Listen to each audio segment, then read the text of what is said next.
and welcome to another edition of That Catholic Saints Guy. I'm your host, Brian O'Neill, and today we're going to talk about Father Edward Flanagan, the founder of Boys Town, an incredible man who did amazing things in his life. And joining me today is Steve Wolf, who is president of the Father Flanagan League. And Steve, welcome to the program. How are you today? Great. Good morning, Brian. I'm doing great, and I'm really honored that you are interested in helping us to share Father Flanagan's story with your viewers and listeners.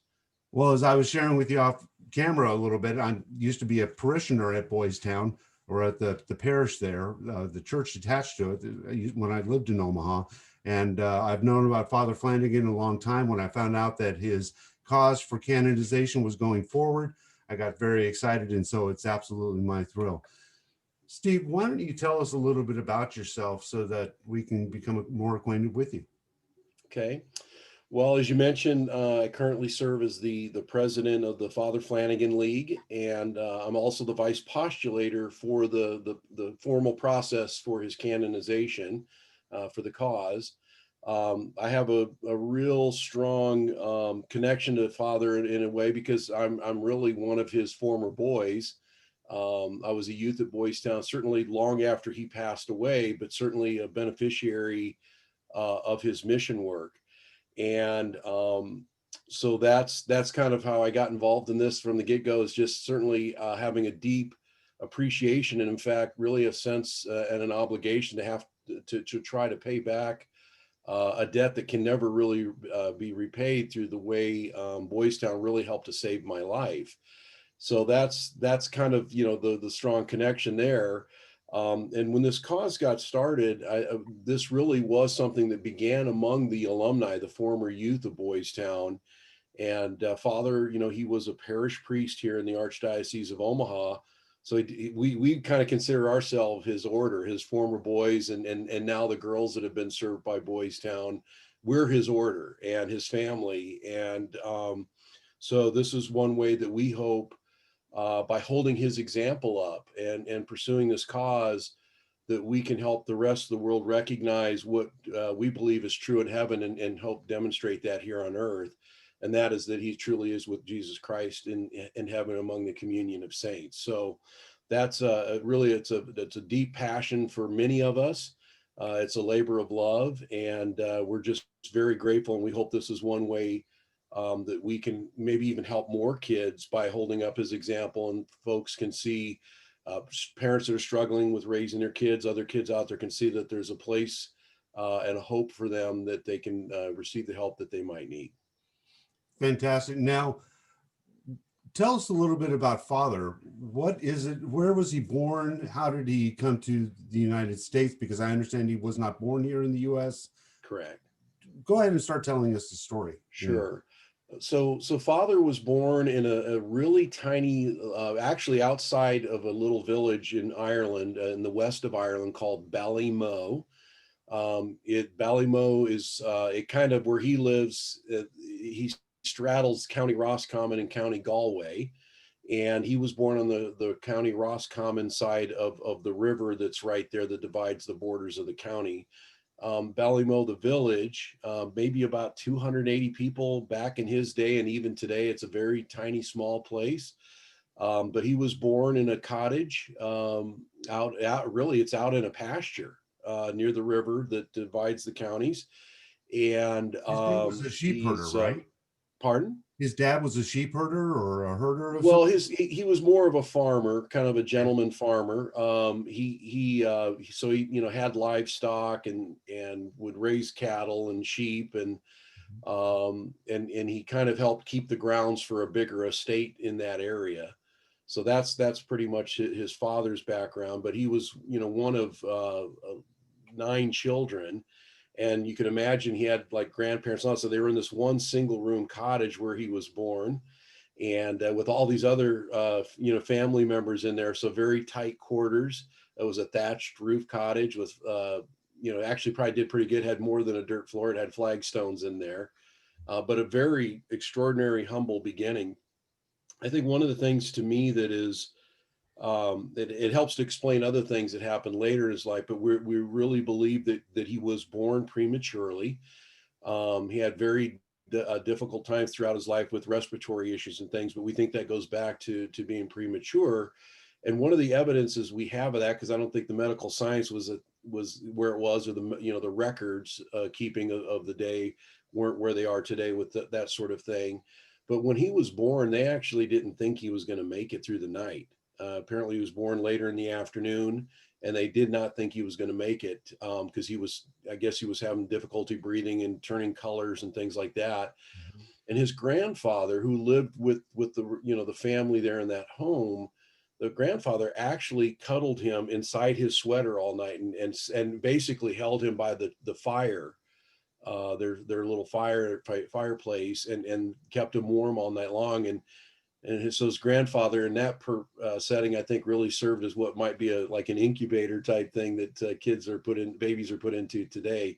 So just almost a miracle that he survived that first night. And also, I think it helps to show that he ended up living a life of kind of being a fighter for life, and being able to push through very adverse circumstances, even as an adult, with his breathing issues and the challenges he would face in our society, and trying to help youth with the mission work that he did. Now, did he have brothers and sisters as well? Oh yeah, brothers and sisters. So he was, again, one of 9 children. Oh, wow. And he was not quite the baby of the family, but he was kind of about 2/3 into that group of all the siblings. And but again, like I said, a very full packed cottage and a really robust family life. It's amazing that I've seen a picture of the place and how big it is. And while it's a decent size for a small family, for a family with 9 children, a mom and dad, and a grandfather, maybe even a grandmother, I don't know, that's a lot of people under one roof. Now, how is it that why did he come to the United States? What happened? Well, so he emigrated to the United States in the early 1900s, and really some of his siblings had already made it over to the States, and one particular sibling that was a real major influence for him was his older brother Patrick. And Patrick was also or had become a priest. And so when he first came to the United States, he settled in New York, stayed with some family members there, and eventually his brother talked him to come out here in the Midwest. That's where I'm at right now, in just about less than a mile from Boys Town. And he was convinced him to come out to Nebraska, that there were greater opportunities for him in Nebraska. And so that's how he ended up here. Now, why did he come over to the U.S. in the first place, though? Was it? I think, it's probably more of the economic situation. It was the late 1800s. I'm sorry. I'm sorry. Is it true that he and his family were part of that movement that absentee landowners were expelling people? Was that from their homes, or was that not? No, that's not. So he was born in the late 1800s, and that wasn't quite the case with his family. Okay. His mother and father did ultimately emigrate to the United States, and in fact, they're buried here in Omaha.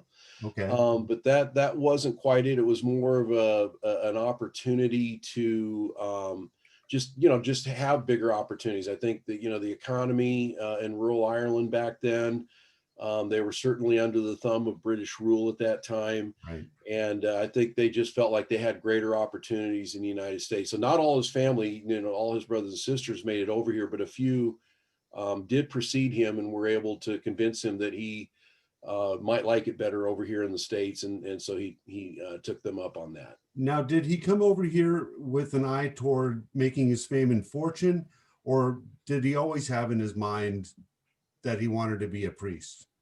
He actually, we know from, I guess his first job, if you think about opportunities and things, his first job with the family was and this was partly because he was more of the sickly child in the family, or kind of frail of kind of build and health.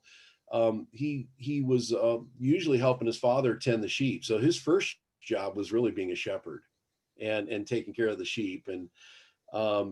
And it was while he was doing that, actually, and he would spend a lot of time sitting under a tree and reading the Bible, reading other things that inspired him to actually want to become a priest. So from a very young age, we know that he had an eye and a motivation and inspiration to become a priest. So that was really one of the first things that he looked into once he got here to the United States. So he really had his eye on that really throughout his childhood and early adulthood. So why not, if he lands in New York and there's already an established seminary there, why not go to seminary in New York at Yonkers? Why go out to Omaha? Well, he did actually have a couple of different attempts of becoming a priest, and the first couple of times actually he'd gone to Dunwoody Seminary, excuse me, Dunwoody Seminary, but each time it was because of his health that they actually sent him home. And it's funny because at Dunwoody, if you kind of read some of the reports that were written about him, they said they thought he was of average ability. And I think that was, in light of how history has proven his life out, that's kind of an interesting observation. He was an excellent student back in Ireland.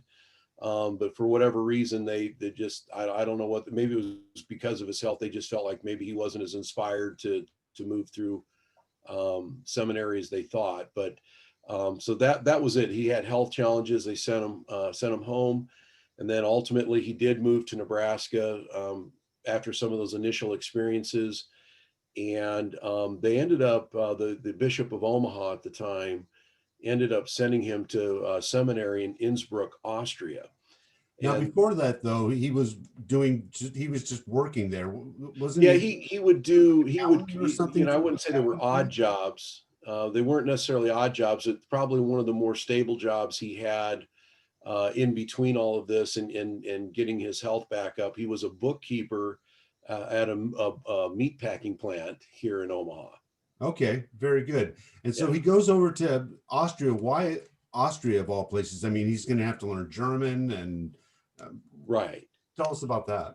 Right. So the idea behind him going to the seminary in Austria, they felt that the mountain air, the dry, thin mountain air, would actually be better for his breathing, Okay. and that's what turned out to be to happen. And and it's funny for someone having respiratory issues, being at a higher altitude, that might be a little counterintuitive, but Right. we have one amazing photo of him wearing, I don't know what the German hats are with the little feather in it, a Yeah. little fedora type hat, but you actually see him wearing lederhosen and climbing a side of a mountain. So he was certainly playing the Austrian Alps. He was playing that look up pretty good while he was in seminary.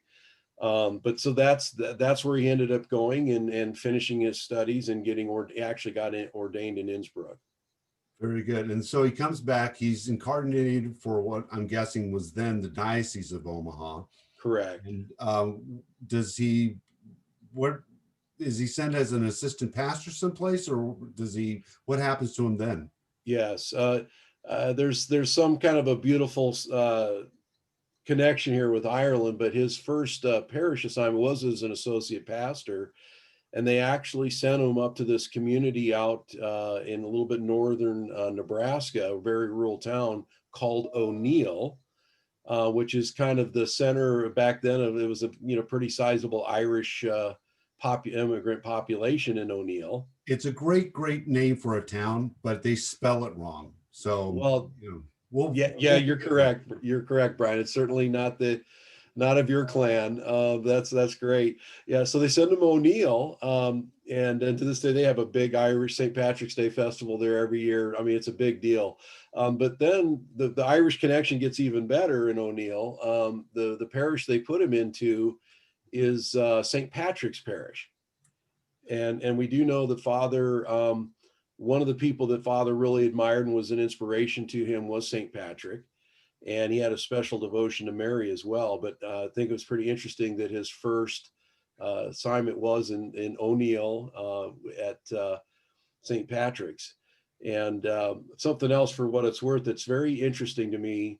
I had a chance to get up to O'Neill and actually go to St. Patrick. I mean, I've been to O'Neill before, always passed through it until I realized Father had started his ministry there. Um, But what's interesting is you walk in, the outside doesn't quite look the same, but when you walk inside, the interior design of the church and the color, at least at the time I was there, the interior color, which was more of a rose color, was actually it looks exactly like his home parish back in Ballymoe, Ireland, at St. Crone's Parish in Ballymoe. I couldn't believe it when I walked in. It's like, oh my No gosh, this kidding. is, oh Wow. yeah, it just looks almost identical inside. That's awesome. That's amazing. So he is serving as an assistant pastor there in O'Neill, and then where does life take him next? Well, then he moved. The bishop ended up after a couple years moving him back to Omaha, Okay. and so he served as an associate at a couple of additional parishes here in Omaha. He bounced around between a couple of parishes, and it was while he was doing that that he just got very involved in community work and outreach. So he wasn't just staying, at the church and staying at the pulpit. He would get out into the community. And one of the things that he saw this is around like, 1915, 1916, 17, um, he saw there were a lot of homeless men in our community here. Okay. And so one of the things he ended up doing was asking his bishop if he could be allowed to set up what he ended up calling the working man's hotel. And it was really, it was more of a homeless shelter at the time. And so he got in, that was like his, he still had his parish duties, but the bishop did allow him to go for that additional work. And it was while he was doing that work with these men that he spent a lot of time listening to them and talking to them and hearing their stories. Mhm. And I think the thing that struck him when he's hearing, like, like, why are you here? Why are you in my homeless shelter? And why are you struggling in life and things like that? And almost, to a man, they would explain that there was something that really went wrong in their upbringing, in their youth, either abuse, abandonment, just really poor examples, but very poor parenting, things like that, that ended up leading to them really having struggles as adults, alcoholism and the homeless part and everything else. So it was there that he realized that he was working on the wrong part of their span of life, and that what he decided he wanted to do, as he called it, he wanted to really work on the embryo men. The embryo man would certainly be the youth, the boys, and that's where he got his. And he did have some boys that would stay there, in the shelter too. And so he went back to his bishop and said that he really wanted to try to start a home to help boys so that they would not end up in a place like a homeless shelter as adult men. What's interesting is my wife and I were in classes to become foster parents for a little while, and the stories that we were hearing of how these kids end up in the foster care system, is they were incredible in that the level of parenting is unfathomable. The bottom level of parenting is unfathomable, where they don't know to feed the children. They don't know what to feed the children that's good and healthy for them. They'll feed them rice water so that their stomachs will get full, but they won't. It's not nutrition, but it's the least that this woman or father, mother or father, has to do to keep the child somewhat quiet. Right. Just and on it goes. I mean, spend dozens of minutes talking about something like this. So what you're saying and what he discovered doesn't surprise me. Right. Yeah. And so he got he started out with 5 boys. They were kids that he found routinely living on the street. Some of had been in and out of his working men's home and a hotel. And I think the bishop, it was funny too, because I think you look back on the notes about his getting the permission. The bishop, I think, really thought this was a crazy idea, and basically gave father enough rope to go out and hang himself with this crazy idea he had. And again, this is yet another point where perhaps the rest is now history.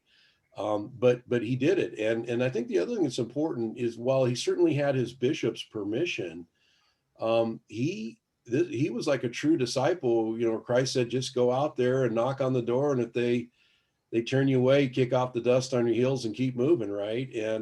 And so he did not have financial support from the church. He had the blessings of the bishop to try this crazy idea of his of helping these youth. But he really did have to go out and every day try to figure out how to make ends meet and bring these boys in and start to help them. And it wasn't long. I mean, at one point he was at a location, the house is not there now, but the first house he had was kind of what is now our downtown area here in Omaha at 25th and Dodge.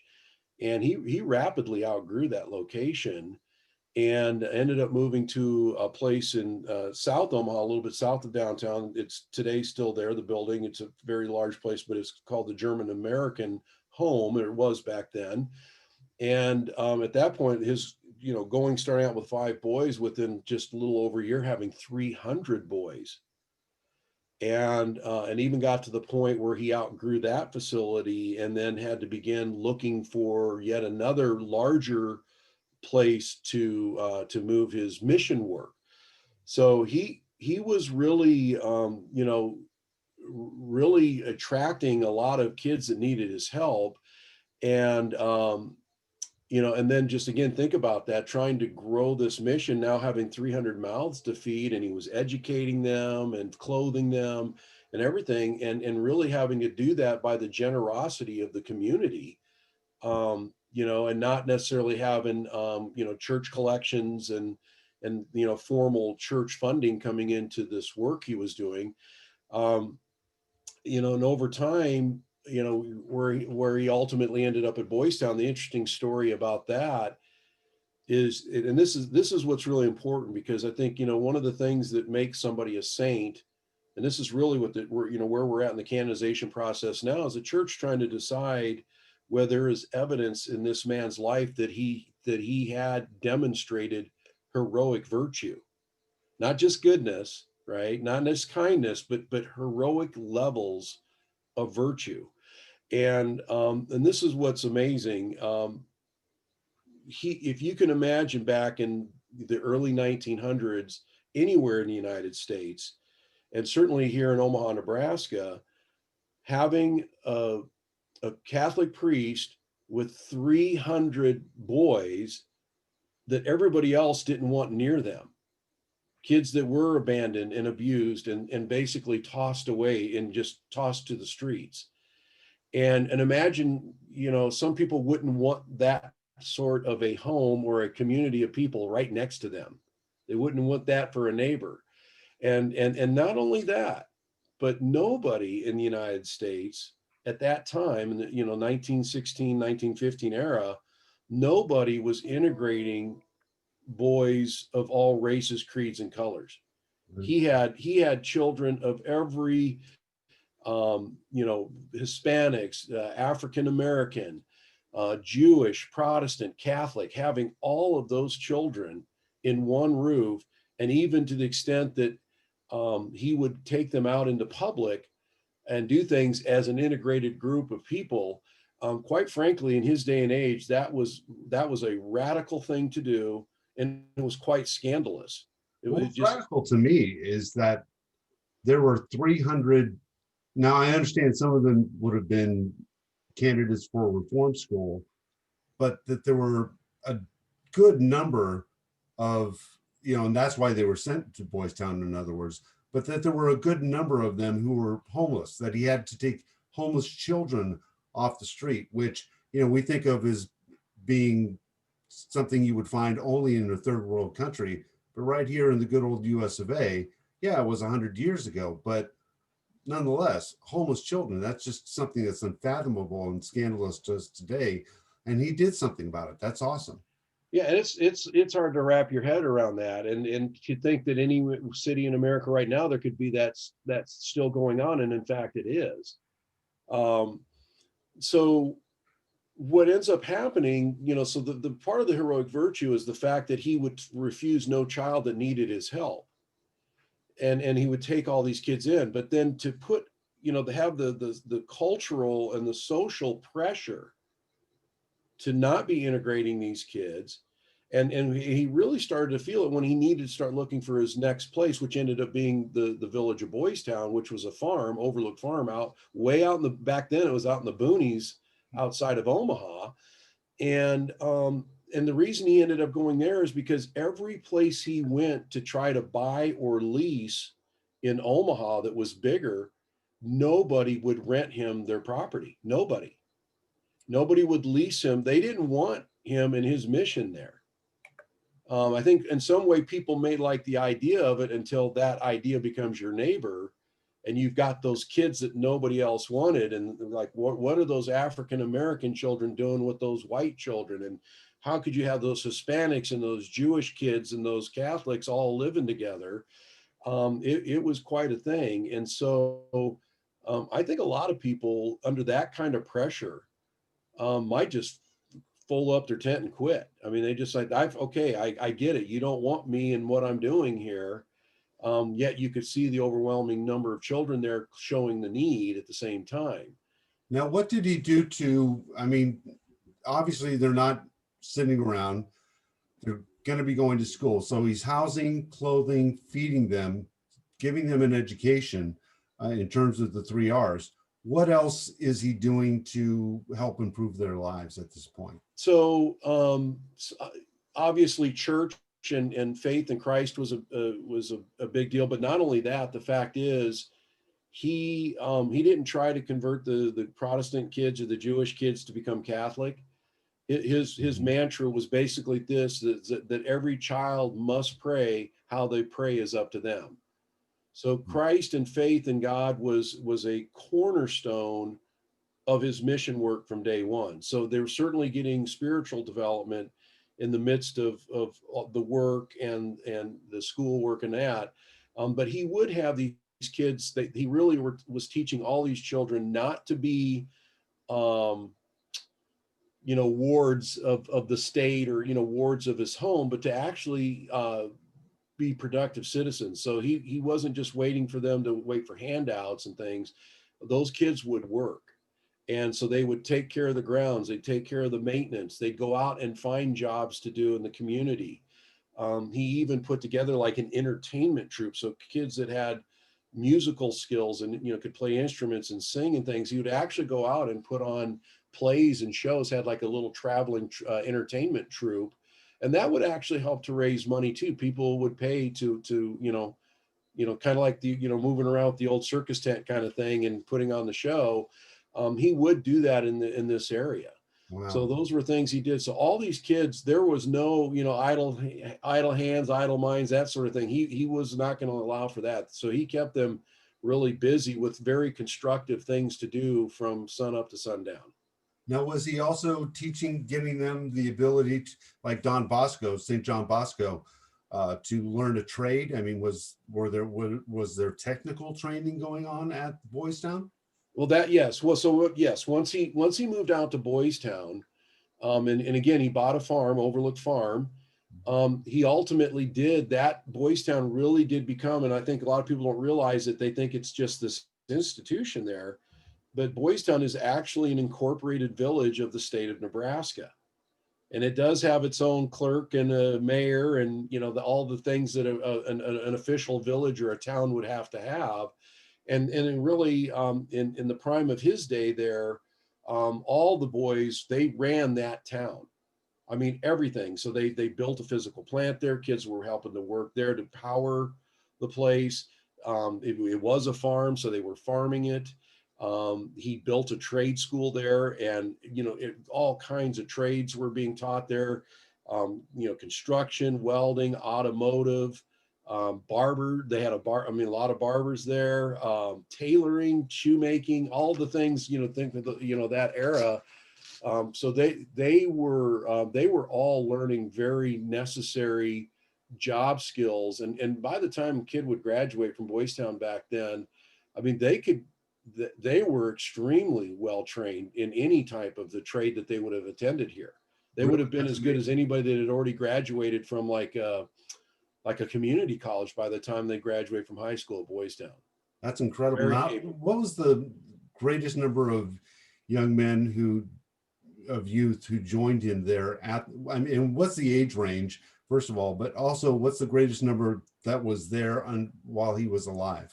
So he would have up to a couple thousand boys there at any one time at Boys Town. Wow. Yeah, a couple thousand, and the kids would range from grade school, maybe second, third grade, very young, Okay. and then all the way up to, through high school. And so all of them, that didn't matter, even if you're in grade school, you'd have some, maybe your job was sweeping the dormitory or something like that. But Mhm. from, again, from the time they woke up to the time they went to bed, they were, they'd have church every day, education, jobs, and recreation was important too. So it wasn't just they were working all the time, but everybody got involved in some other type of extracurricular activity, sports. Father Flanagan was just, I don't know, I think all Irish people, Brian, can speak this, love sports. And so he certainly was very active in them getting involved in all kinds of sports and things like that. And we had very competitive athletic teams at Boys Town. Many of them won state championships, competing against other high schools in the state. Um, at one point, the football program at Boys Town, you can imagine you get 2,000 kids, maybe a little tougher than your average suburbanite kid, so you had some pretty tough kids playing football. And at one point, high schools in Omaha and the Nebraska area didn't want to play Boys Town because it wouldn't even be a close game. And Boys Town actually had to travel around the United States, Boys Town high school football team, to actually get teams to play them. Really? And it's kind of funny. I have a former mayor that just passed away a couple years ago, but he was a kid growing up in Detroit, and he remembers his parents taking him to go watch his high school play Boys Town in Detroit at a stadium where 60,000 people showed up for a high school football game Wow. because it was Boys Town. Okay. I get that. So Now, are there any notable alumni whose names would be recognizable to the average person? I think there are. I think probably one of the more famous alumni alumnus would be Commander Pete Booker, Lloyd Booker. He was the commander of the USS Pueblo, the ship that was captured by the North Koreans, and in Yeah, fact, the North Koreans still have that ship. right. I know it was very controversial when the ship got captured, and I know there was a docudrama made about it. Um, I think a lot of people think that Lloyd and all his men should have sunk the ship and gone down with it. And so I think it was very controversial that didn't happen. But they were held by the North Koreans for roughly a year. And Pete was one of Father Flanagan's boys. He came here in the early 40s and was, came here from Idaho. So he knew Father Flanagan. He was one of Father Flanagan's, boys. And but that crew, they went through a lot of torture to try to get them to confess to different things. And Pete Booker regularly would actually demand that he stand in for one of his crew, one of his subordinates, and actually take a beating for them so that they wouldn't they wouldn't get beaten and abused. So he and all of them suffered a great deal, and ultimately they were released a little over a year after they were captured. And I think it's maybe still controversial to some, but really he saved a lot of lives. And and the fact that they resisted all the things that were being done to them, and I think it's quite a story. And I think his desire to protect other people and save lives, certainly an inspiration he had from Father Flanagan. um, I think another, we've had some Boys Town alumnus that are have competed in the Olympics. We've got one of our alumnus right now that plays for the Denver Broncos. So you see a lot of athletic things going on here. And also a gentleman, Vernon Baker, was also a Boys Town alumnus, and he was, this was after World War II, but Vernon was finally awarded the Medal of Honor by President I believe it was President Clinton, it might have been President Bush, was, long after the war, and they wouldn't realize that a lot of African Americans, other folks from more of the minority populations, were not recognized with the merits of their actions during the war. And so Vernon Baker is somebody that won the Medal of Honor ultimately, and is an Boys Town alumnus as well. Now, Father starts this up, and what probably, if people haven't already, I'm imagining that by the time 1938 rolls around, people know about Boys Town. He's a national figure. Would that be correct?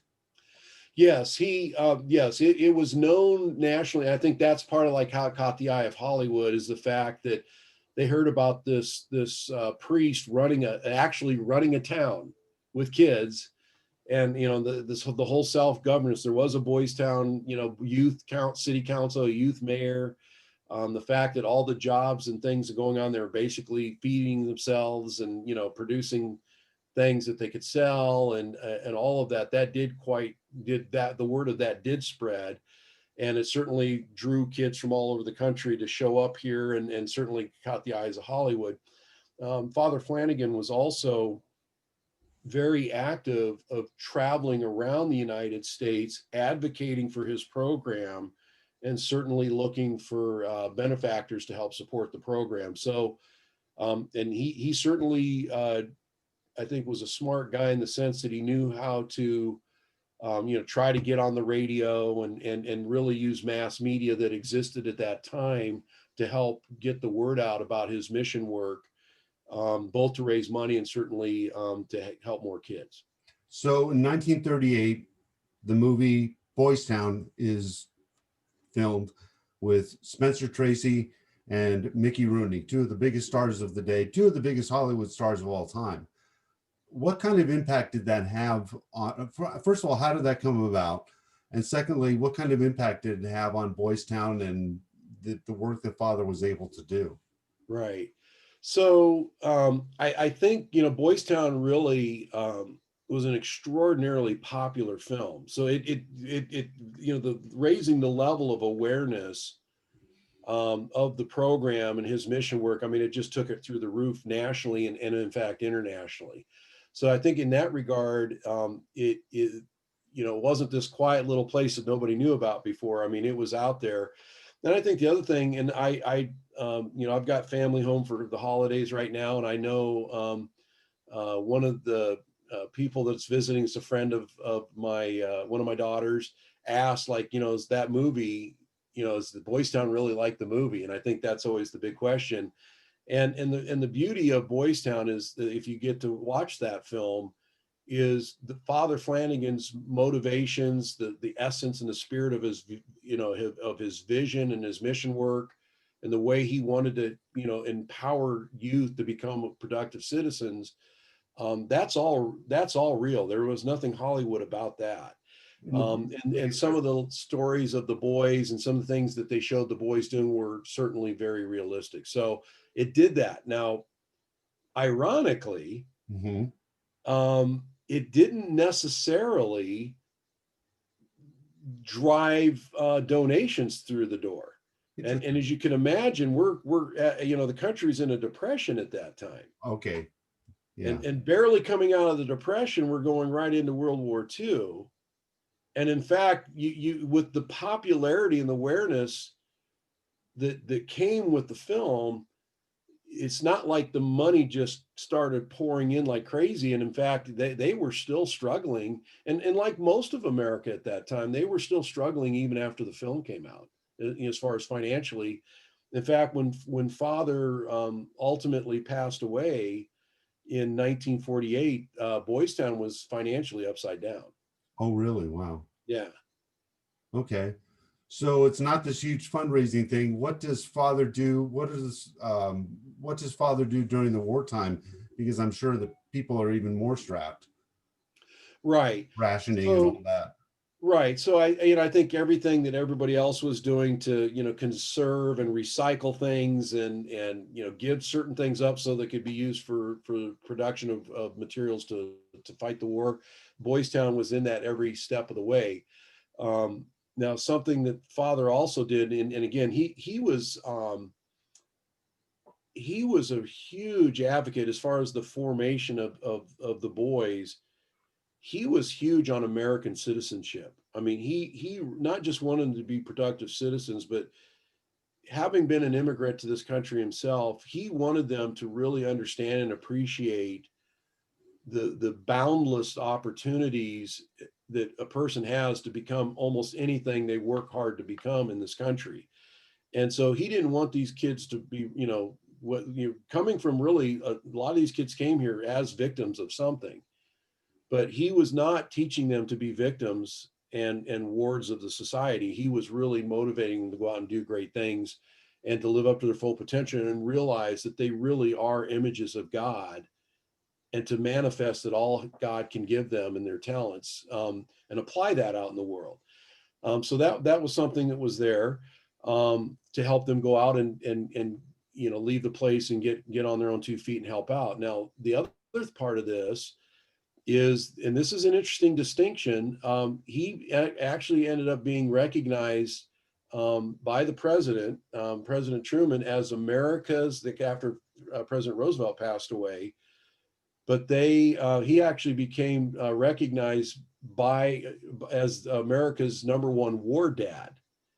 Now, that may not be the title sounds like a war dad. Well, I don't know if I want to be a war dad, but the reason for that is because a lot of Boys Town alumni, even to this day, boys and former girls, they do join the military. I'm a veteran myself, but they joined the military, and at that time, a ton of these Boys Town boys, when they left Boys Town, went into the service and fought in World War II.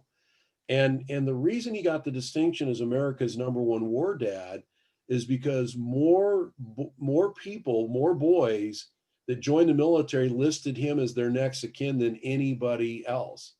Oh, how? So, dozens upon dozens upon dozens, maybe hundreds of these boys listed him as their father or next of kin and their paper. And I think somebody somewhere is like, well, and you wouldn't necessarily know that unless somebody got killed in action. But somebody somewhere noticed that, like, who's this Father Flanagan, and why are all these people listing him as the next of kin? So that's quite an interesting distinction too, that he really was raising patriots, and really servants to go out and make a difference in the world. Well, and as you're saying these things, it strikes me that, and your testament by your service and what you're doing with your life as well, he's not only, it doesn't matter, you can have people of, as I'm sure is the case for the rest of society, Boys Town is filled with people who are on all ends of the political spectrum, and yet they're all patriots. It sounds like they're all taught to love this country and the great things that it has done and the great things that it's doing even today in the world. We're the #1 charitable country in the world, both within our borders and without. There's a reason why sacks that say USA of rice go to disaster zones and things like that. So right. That's a great thing. I wish we could have more of that spirit out in the world. So he gets through World War II, and World War II produces lots of orphans. Now that peace is set in, there's all these orphans who are kind of in the same situation as the boys are at Boys Town. What sort of responsibilities given to Father in this instance? Right. So I think a huge responsibility that he had stepped up to. So he was approached after World War II. He was approached by President Truman and General Douglas MacArthur to actually help with the war orphan situation in the Pacific Rim, in the Pacific Theater of action. So he left Boys Town to go to, he went to the Philippines. He went to, back then it was just one Korea. He went to Korea, and then he spent quite a bit of time in Japan. In fact, he was there so long that he visited every prefecture. A prefecture is, the Japanese equivalent of a state. And he visited every single prefecture and helped set up these youth youth care programs. And he also wrote a report, a big giant report for General MacArthur on how to really create a youth care social service system in Japan. And that report is actually the youth care programs that exist, not that they have been modernized, but the programs and some of the policies that exist in Japan today are things that Father Flanagan actually helped them to create. And what's interesting to learn is that, prior to World War II, Japan didn't really have social services. They didn't, like a government centered or even necessarily a faith-based centered social service system. And they didn't have, the orphanages and things like that. There were more familial culture. People would take their own family members in better than kind of like what we apparently seem to want to do here, and kind of throw them out to the street and see what happens. So he helped them to have a system that they didn't have prior to the war. And so it's amazing testament to his work that is something that exists today. And then no sooner does he get back from the Pacific Rim that President Truman then asks him if he would go to Europe and try to do the same work over there, and with the focus of the Austria and Germany, not necessarily the countries that were part of the Allied victory, but to go to the kind of the countries that were on the losing end of the war, The Axis countries, and yes. helping those kids out. And so in 1948, so he's in Asia Pacific Rim from late 46, 47, and then got over to Austria and Germany in 1948. And ultimately, actually, while he was on that mission, he passed away in Berlin, Germany. Now, what was it that caused his passing? He had a massive heart attack. And we know, I mentioned earlier that he had respiratory problems his whole life. There are many times where he had to take sabbaticals and just recuperate, get his health back. So he had really poor lungs, very poor respiratory problems. I think he knew. He wasn't.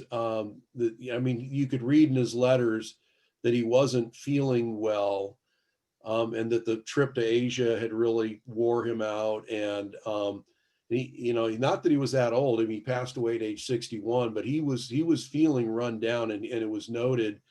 And he kind of hinted that he might, wasn't sure if he was going to make it through this next trip, but he went ahead and went anyway. I mean, this man could not refuse.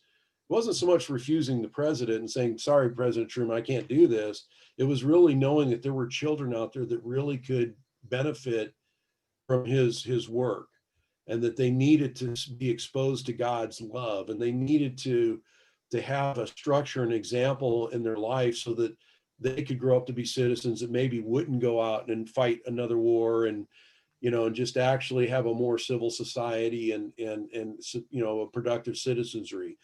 One of the core components of his mission work in the Pacific Rim and in Europe was also democracy. So again, citizenship, and particularly a democracy-oriented citizenship was something that he was promoting in the midst of also a faith-based approach, and constructive work, and education.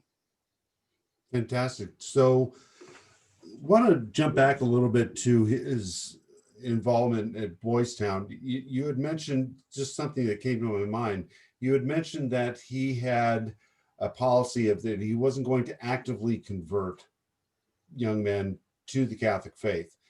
That's not to say that there weren't young men who did convert, possibly, or was. Yeah, there certainly, and there were kids that would show up there that didn't actually have any religious upbringing, and so he would let them make a choice, but they had to make a choice, and they could probably shop around a little bit, if you will. I mean, they could attend Protestant services, they could attend Catholic services, Jewish services. There's I'm not sure about back in that day, but certainly in more recent days, I mean, there are youth that go to Boys Town that are Muslim, and Mhm. So, they would ultimately do that. But a lot of kids that did not really have a religious upbringing, a lot of them chose to become Catholic. I think they were inspired by Father, and knowing that he was Catholic, they're like, well, I like Father so much and what he's doing. Okay, that's got to be the place for me.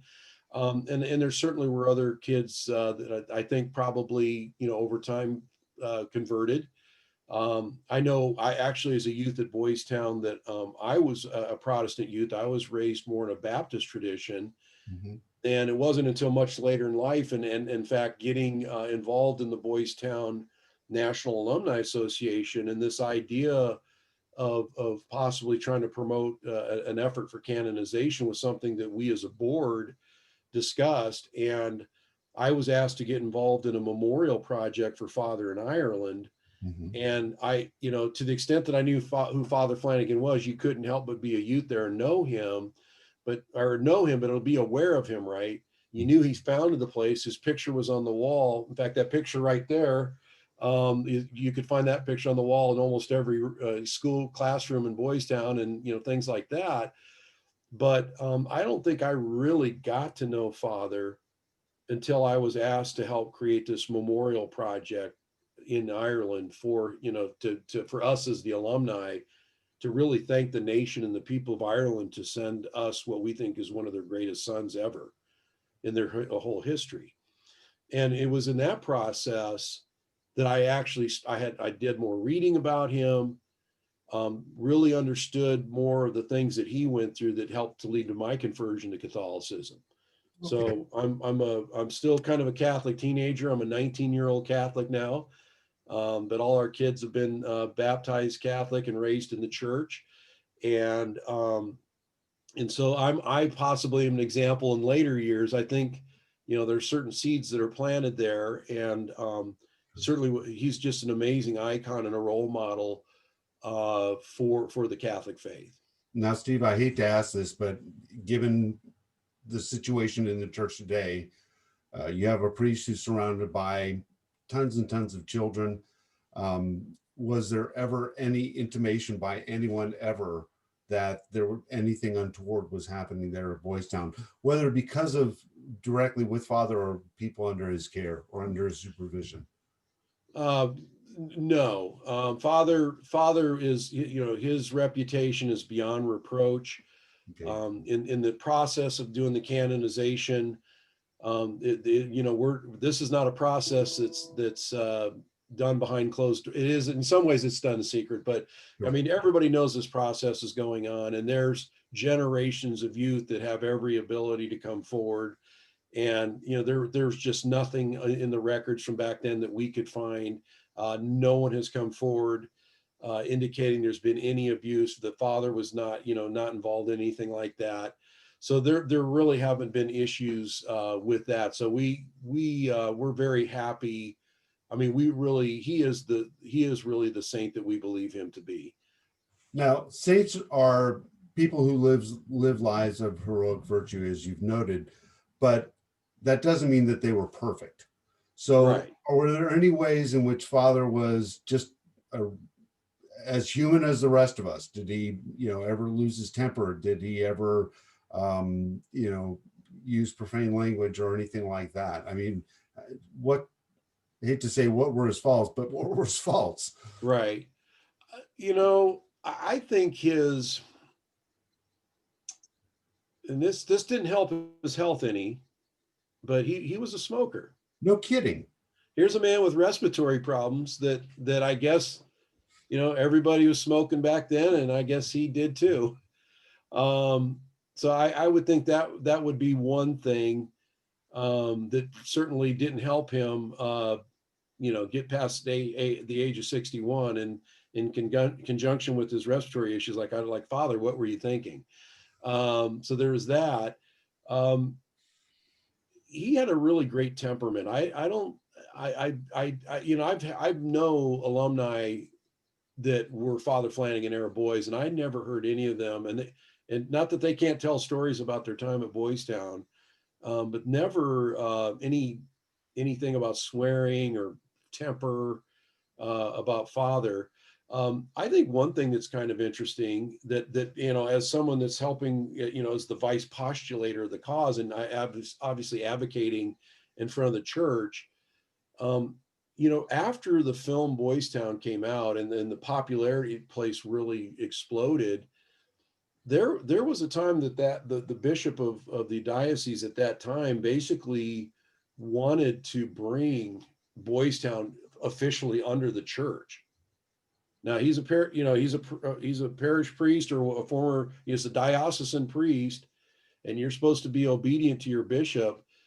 And there's some interesting correspondence back and forth between the two of him, where Father never flat out refused to say, like, no, I'm not going to let this go into the church. But he did say some things along the line of, like, dear bishop, like, I don't know if you understand the beauty of what we've got going on here, because part of the deal apparently was that they wanted to make it just for Catholic kids. And Father pushed back against that. And that's where he said, you don't understand the beauty of what we're doing here. Why? I mean, if beauty is something that's evident for people to see, people can see that something's going on, that it's good, that it's working. Why would His Excellency want to make it just so that it was only Catholics? Or just that so many, Catholics were being excluded because there were so many people there already, or what was the deal? I don't have the whole complete knowledge of that. I think, Brian, it points to something you just said about us being humans, and we all have our flaws, we all have our blind spots. Sometimes the blind spots are in our eyes, and sometimes the blind spots are in our hearts. And Father didn't have a blind spot when it came to helping kids. Well, that's a great point that you make there. What is it that he recommends him to today's Catholic?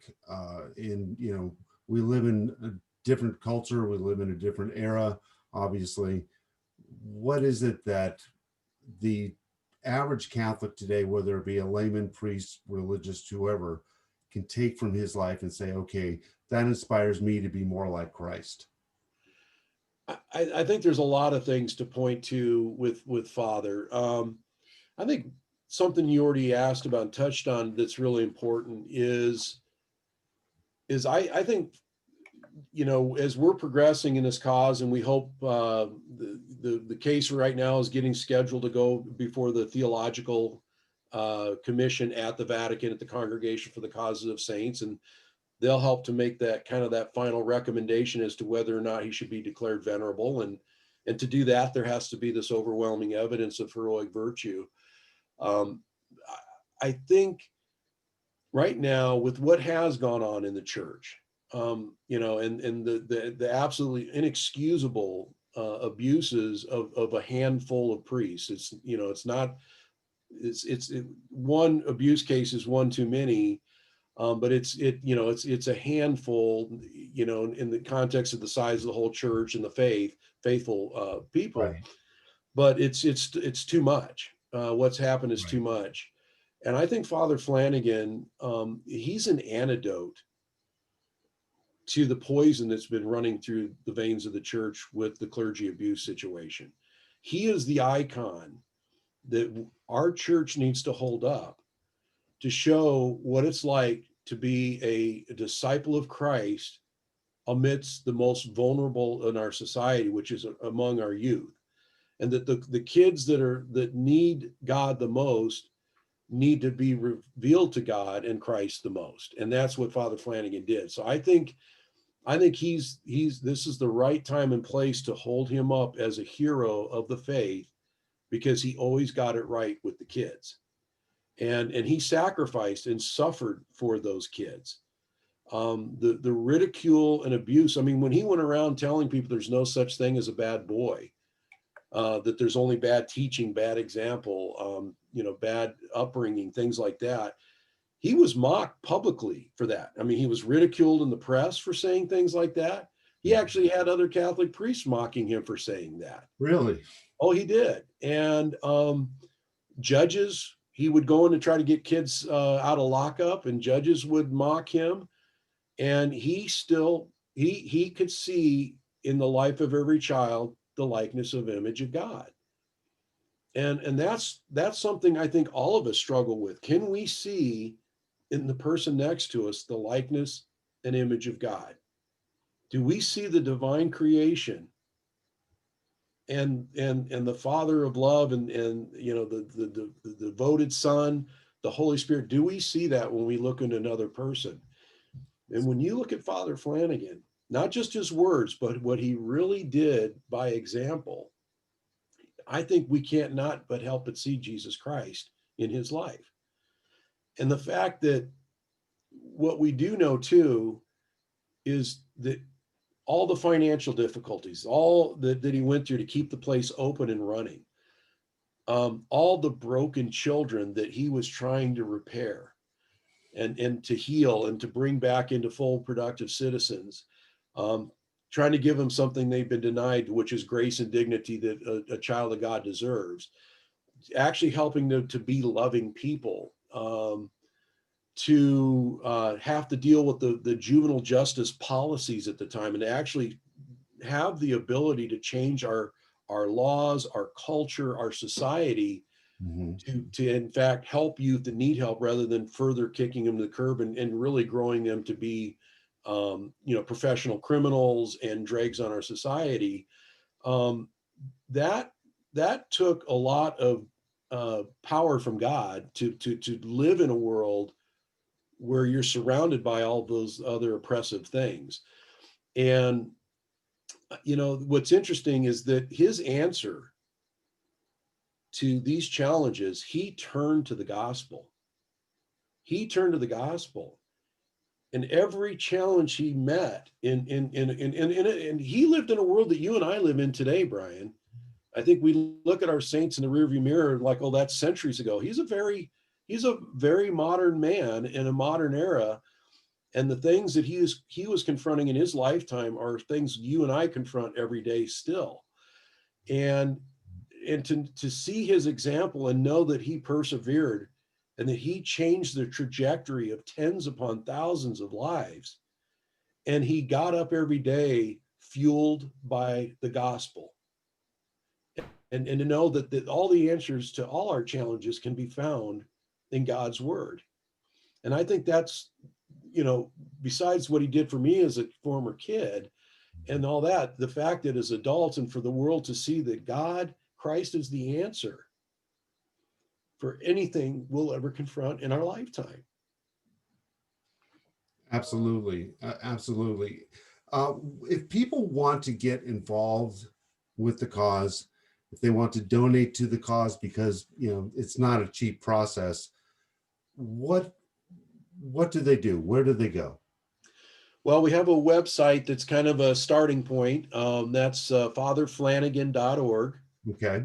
fatherflanagan.org. And there's all kinds of information about his life. There's devotional materials that you can view online or download there. There's helps you understand the canonization process and where we are now. We encourage people to start prayer groups, but there's certainly an area there where you can donate to the league and either mail an address or donate online. We also have a Facebook page, so that would be the Father Flanagan League. That's our Facebook page. And so there's more, and that's our website is a little more static. It's more kind of an information repository, where the Facebook page is a little more, we have routine updates and things like that on there. So and we ask people to pray with us. I think as much as we certainly welcome donations to help, because this administrative process of the canonization certainly does cost some money. I don't know if a lot of people realize that the people that petition the church, we're the ones, we're called the actors in the cause. We're the ones that actually have to pay the freight, the administrative and logistical cost of putting on this review process. Right. So the church provides a vehicle and a platform for that to be done. But if you get right down to it, the church's mission is to go out and, feed the hungry and shelter the homeless and clothe the people and minister to the faith and be a hospital for us sinners. So that's really where the church emphasis is. But and that's where the resources really ultimately go. So if somebody like us are or a religious order, or us, the former alumni, and now the Father Flanagan League, we're the ones that have to cover that cost. So we appreciate any help we get with that. One of the big projects that we're looking to try to get off the ground and get funded is like a feature length documentary. And we know a lot of the more current canonization efforts, the people involved in that have had documentaries done, and we know those documentaries have actually helped further inspire people to prayer. And of course, he won't get canonized if we don't have some proven miracles. So that's something too that we hope, by showing his life and telling it through film, that will help lead more souls to Christ, and certainly get more people praying, and hopefully get some miracles, because we all need some miracles in our lives. We all do. And it brings up it's a good place to make this point. When you're praying for the intercession of Father Flanagan for a very particular circumstance, you need someone to be healed from cancer, or someone to walk again, or whatever the big miracle is that you're looking for. You got to pray, and you choose Father Flanagan as your intercessor. You don't say Father Flanagan, Virgin Mary, Padre Pio, and St. Charles Borromeo, or someone, please pray for me. It's Father Flanagan, please pray for me, because otherwise there's kind of a mixing of the pools of intercessory prayer, if you will. And then if a miracle, God willing, does happen, then it won't necessarily count towards Father's credit, if you will, for lack of a better way of putting it. So that's an important point to make. Steve Wolf, this has been a great conversation. I'm really fascinated. I've learned a lot about Father Flanagan that I didn't know, and I really thank you for being with us today. And we will put links to the websites and the pages that you mentioned, and just please keep us informed as to how things are going. Will do. And Brian, thank you again for your interest in helping us to share Father Flanagan with your viewers and listeners. God bless you, and Merry Christmas to everybody. God bless you. And thank you for being with us, and God bless you. We really appreciate your spending some time with us. If you like what you've seen, please go ahead and hit that subscribe button down there. Maybe ring the bell so that you get notifications each and every time we come out with a new program. Hit the like button, please share. And in the meantime, consider supporting us on Patreon. We really value your support there, so that we can continue doing this work, bringing these programs to you, so that the church can grow and we can all grow closer to Christ. In the meantime, we'll see you next time here on That Catholic Saints Guy.